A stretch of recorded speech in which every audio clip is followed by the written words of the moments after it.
അപ്പോൾ ഇന്ന് ഞാൻ വന്നിട്ടുള്ളത് അടിപൊളിയൊരു റാഗി ദോശൻ്റെ റെസിപ്പി ആയിട്ടാണ്.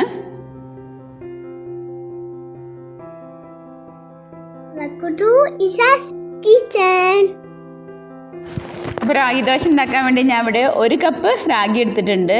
പിന്നെ 1/3 കപ്പ് ഉഴുന്നെടുത്തിട്ടുണ്ട്. അതായത് 1/2 കപ്പിലും കുറച്ച് താഴെയായിട്ട് എടുത്താൽ മതി.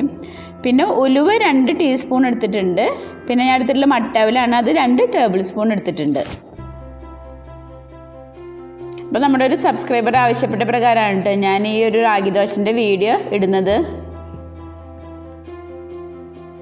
ചെറുധാന്യങ്ങളിൽ പെട്ട ഈ റാഗി വളരെ ഹെൽത്തി ആയിട്ടുള്ളതാണ് കേട്ടോ. നമ്മൾ കുട്ടികൾക്കൊക്കെ ചെറുതിൽ ഫസ്റ്റ് ഫുഡായിട്ട് നമ്മൾ കൊടുക്കുന്നത് റാഗി കുറുക്കൊക്കെയാണ്. പക്ഷെ പിന്നെ വലുതാകുമ്പോൾ നമ്മളത് സാധാരണ കൊടുക്കാറില്ല. അപ്പോൾ ഈ രീതിയിലൊക്കെ ദോശ ഉണ്ടാക്കിയിട്ട് കുട്ടികൾക്ക് കൊടുക്കുകയാണെങ്കിൽ തീർച്ചയായിട്ടും അവർക്ക് ഇഷ്ടപ്പെടും. അപ്പോൾ ഞാനിവിടെ ഉഴുന്നും റാഗിയും നന്നായി കഴുകി കുതിരാനായിട്ട് നല്ല വെള്ളമൊഴിച്ച് വെച്ചിട്ടുണ്ട്. അതുപോലെ തന്നെ മട്ടവലും ഉലുവയും വെള്ളമൊഴിച്ച് വെച്ചിട്ടുണ്ട്. അപ്പോൾ നമുക്കിത് അടച്ചിട്ട് ഒരു 4 മണിക്കൂറെങ്കിലും കുതിരാനായിട്ട് മാറ്റി വയ്ക്കാം.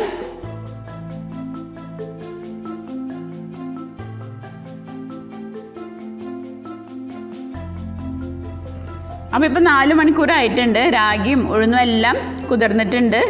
ഇനി നമുക്കിതൊന്ന് അരച്ചെടുക്കാം.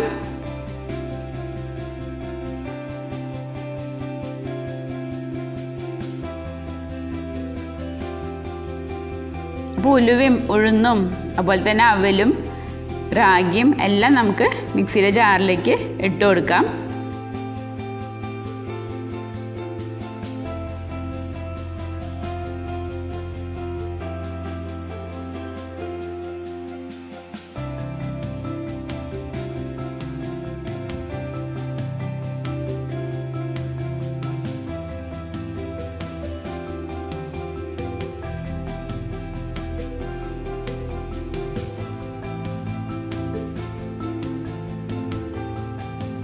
വെള്ളം കുറച്ചധികം ഉണ്ട് കേട്ടോ. അപ്പോൾ ഞാനതിൽ നിന്ന് കുറച്ച് മാറ്റുകയാണ്, അല്ലെങ്കിൽ ശരിക്കും അരഞ്ഞ് കിട്ടില്ല. അപ്പോൾ നമുക്ക് വെള്ളം മാറ്റിയതിന് ശേഷം നന്നായി ഒന്ന് അരച്ചെടുത്തിട്ട് പിന്നെ നമുക്ക് വെള്ളം ഒഴിച്ചിട്ട് അരയ്ക്കാം.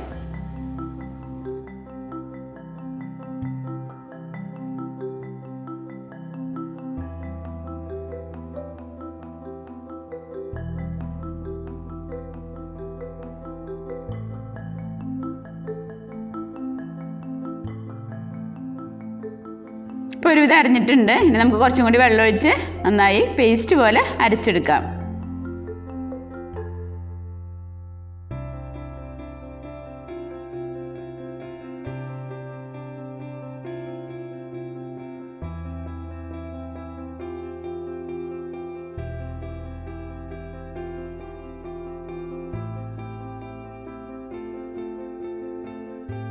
നന്നായി അരഞ്ഞാലാണ് കേട്ടോ ദോശയ്ക്ക് ടേസ്റ്റ് ഉണ്ടാവുക, അതുപോലെ തന്നെ നല്ല സോഫ്റ്റും ഉണ്ടാവുക.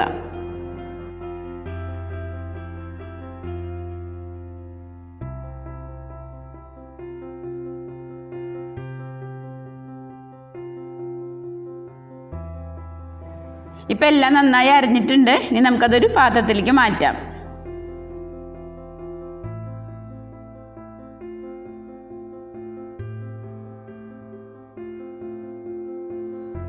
നമുക്കിതിലേക്ക് കുറച്ച് ഉപ്പ് ചേർത്തതിന് ശേഷം നന്നായി ഇളക്കിയിട്ട് ഒരു 4 മണിക്കൂർ പൊന്താനായിട്ട് മാറ്റി വയ്ക്കാം.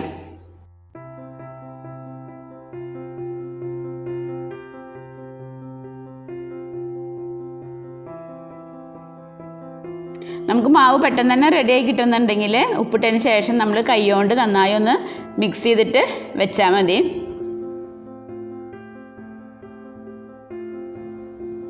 ഈ മാവ് നമുക്ക് അരച്ചെടുത്ത ഉടനെ തന്നെ ദോശ ചുടണമെങ്കിൽ അങ്ങനെയും ചെയ്യാം. പക്ഷേ കൂടുതൽ ടേസ്റ്റും സോഫ്റ്റും നമ്മൾ കുറച്ച് നേരം വെച്ചതിന് ശേഷം ചുട്ടെടുക്കുമ്പോഴാണ്. മിക്സിയുടെ ജാറിൽ കുറച്ച് വെള്ളം ഒഴിച്ച് അതും കൂടി ഞാൻ ഇതിലേക്ക് ഒഴിച്ചു കൊടുത്തിട്ടുണ്ട്. ഇനി നമുക്ക് അടച്ചു വയ്ക്കാം.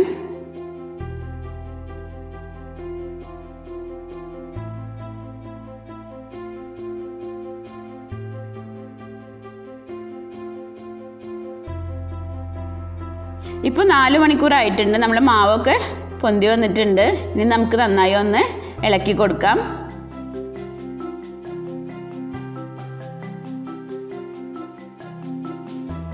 ഇതേ മാവ് വെച്ചിട്ട് നമുക്ക് ഇഡ്ഡലിയും ചുട്ടെടുക്കാം കേട്ടോ. അപ്പോൾ നമ്മൾ ആ ഇഡ്ഡലി മാവിൻ്റെ ആ ഒരു കട്ടിയിൽ എടുത്താൽ മതി. ഇപ്പം 4 മണിക്കൂറായിട്ടുണ്ട്. നമ്മൾ മാവൊക്കെ പൊന്തി വന്നിട്ടുണ്ട്. ഇനി നമുക്ക് നന്നായി ഒന്ന് ഇളക്കി കൊടുക്കാം. ഇതേ മാവ് വെച്ചിട്ട് നമുക്ക് ഇഡ്ഡലിയും ചുട്ടെടുക്കാം കേട്ടോ. അപ്പോൾ നമ്മൾ ആ ഇഡ്ഡലി മാവിൻ്റെ ആ ഒരു കട്ടിയിൽ എടുത്താൽ മതി.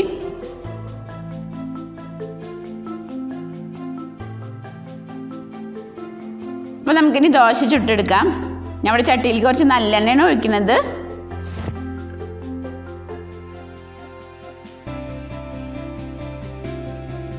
അപ്പോൾ നമുക്കിനി സാധാരണ ദോശ ചുടുന്ന പോലെ ചുട്ടെടുക്കാം.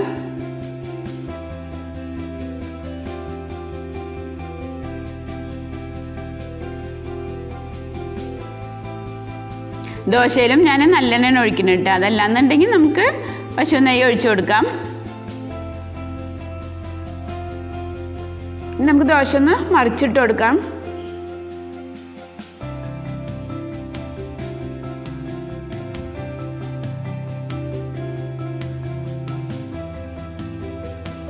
റാഗി ദോശ ഉണ്ടാക്കുമ്പോൾ ഉഴുന്നില്ലാതെ ഉണ്ടാക്കുകയാണ് കൂടുതൽ ഹെൽത്തി. പക്ഷെ ഉഴുന്നിട്ട് ഉണ്ടാക്കുമ്പോഴാണ് എനിക്കിതുപോലെ ദോശ നന്നായി പരത്തിയെടുക്കാനൊക്കെ പറ്റാറുള്ളത്.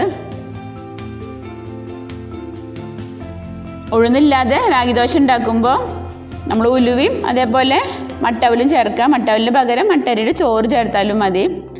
അത് കുതിർത്തി അരച്ചതിന് ശേഷം അതിൽ നമുക്ക് പച്ചമുളകും ഇഞ്ചിയും കറിവേപ്പിലയും എല്ലാം പൊടിയാക്കി അരിഞ്ഞത് ചേർത്തിട്ട് നമുക്ക് ദോശ ചുട്ടെടുക്കാം.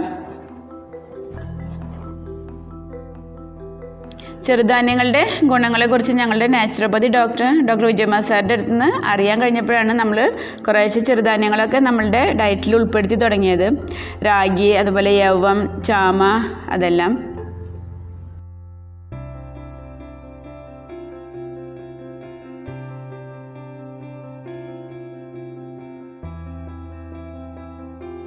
അപ്പോൾ എൻ്റെ റാഗി ദോശൻ്റെ ഈ റെസിപ്പി നിങ്ങൾക്ക് ഇഷ്ടമായിട്ടുണ്ടെങ്കിൽ നിങ്ങൾ ഫ്രണ്ട്സിനും ഫാമിലിക്കൊക്കെ ഒന്ന് ഷെയർ ചെയ്യണേ. അപ്പോൾ നിങ്ങൾക്ക് ഇഷ്ടമായിട്ടുണ്ടെങ്കിൽ നിങ്ങൾ ഉണ്ടാക്കി നോക്കി അഭിപ്രായം കമൻറ്റ് ചെയ്യാൻ മറക്കരുത്. അതുപോലെ നിങ്ങൾ വേറെ രീതിയിലാണ് ഉണ്ടാക്കുന്നതെങ്കിൽ അതും കൂടി ഒന്ന് കമൻറ്റ് ചെയ്യണേ. റാഗി ദോശ അധികം മൊരിയിക്കാതെ ഇതുപോലെ കുറച്ച് സോഫ്റ്റായിട്ടാണ് എനിക്ക് കൂടുതൽ ടേസ്റ്റ് തോന്നിയിട്ടുള്ളത്.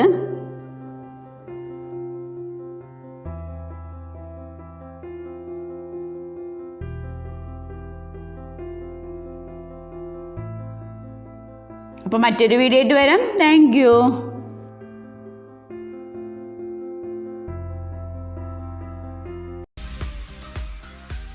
റസിയാസ് കിച്ചൻ ചാനൽ നിങ്ങൾ ആദ്യമായിട്ട് കാണുകയാണെങ്കിൽ ഒന്ന് സബ്സ്ക്രൈബ് ചെയ്യണേ. തൊട്ട് കാണുന്ന ബെല്ലൈക്കനും കൂടി ഒന്ന് ക്ലിക്ക് ചെയ്യുക. അപ്പം ഇനി അടുത്ത വീഡിയോയിൽ കാണാം. Thank you.